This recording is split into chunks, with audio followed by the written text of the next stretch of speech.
তো বন্ধুরা বুঝতে পারছো থাম্বনেল দেখে কি হতে চলেছে। চলো ফানি কমেন্ট গুলো পড়ি আর হাসি। চলো স্টার্ট।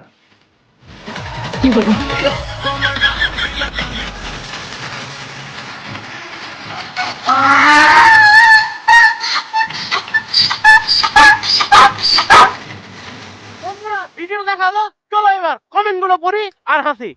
পুরোটাই তো দেখাতে পারো, এইটুকু রেখে কি লাভ? সব কি বলছেন আপনি? খিরে পড়ে যাবে তো। দুধ ফ্যাক্টরি। ছি, এভাবে প্রকাশ্যে কেউ কি এসব কথা বলে? এই অবস্থার জন্য মনে হয় এখনো বিয়ে হয়নি। বলো কি, তুমি সত্যি বলছো? হ্যাঁ। বিপ্লব ভাই খাবে, শরীর ঠিক হয়ে যাবে। এসব কি অলক্ষণে কথা বলছো তুমি? এক একটা 5 কিলো 5 কিলো করে ওজন।